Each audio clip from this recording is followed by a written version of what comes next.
الله أكبر الله أكبر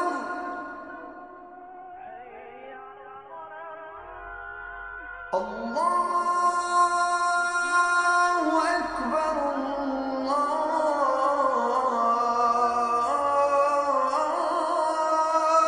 أكبر.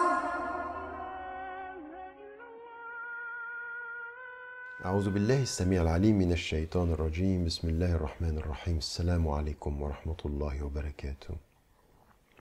We have been studying the life of the Prophet ﷺ, and we have seen so many different aspects of his life when it came to joy, when he got the revelation, suffering when he saw his uncle and his wife passing away, and sorrow at the same time, very difficult time, and this gift that he got through with the night journey.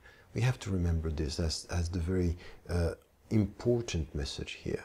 All the prophets, all the messengers, peace be upon them all, went through all this suffering as human beings, and this is also the signal that they stick to the principles and they don't lose the way.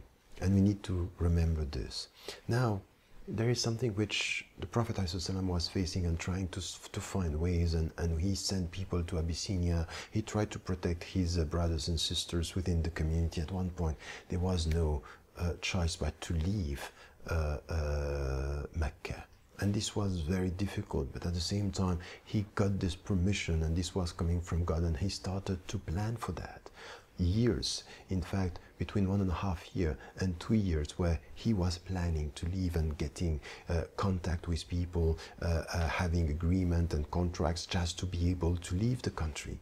And he did this in a very rational way. It was very strategic, knowing that he was with God, but through a strategy trying to find his way out of this repression. And what he decided to do is even to ask a non-believer, a polytheist, someone, a pagan that was from his enemy, from the religion of his enemy. He asked him to help him to get out of Mecca, meaning I take your competence even though we don't share religion. And this is also something that we have to remember as Muslims today, is that sometimes we deal with people and we can work together. They have the competence, we have some common principles on specific fields. We are not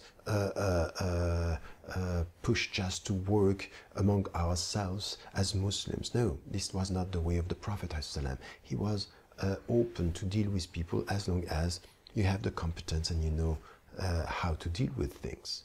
And then they went south to try to mislead the enemies, but they followed them. And then they went to the cave, and they were trying to protect themselves.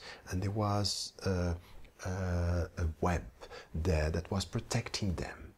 And this is something which is the very fragile situation within which they were, within the cave. And Abu Bakr as-Siddiq was scared.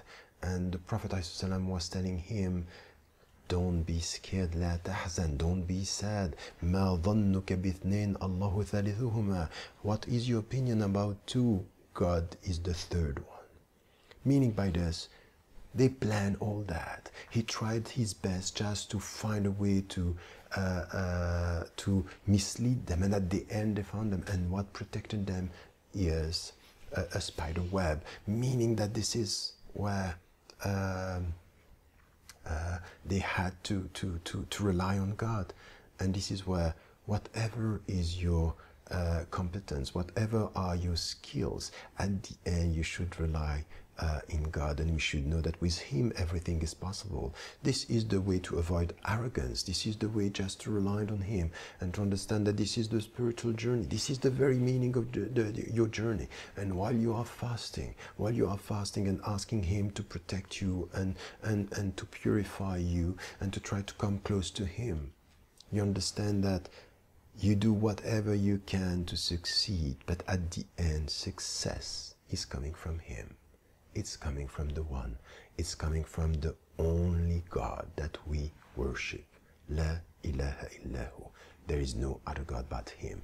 And this is where, in this experience of Al-Hijrah, the Prophet ﷺ planned everything, and at the end relied on Him.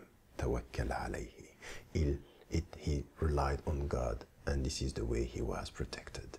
May Allah help us, and never forget to tell the people you love that you love them. Wassalamu alaikum wa rahmatullahi wa barakatuh.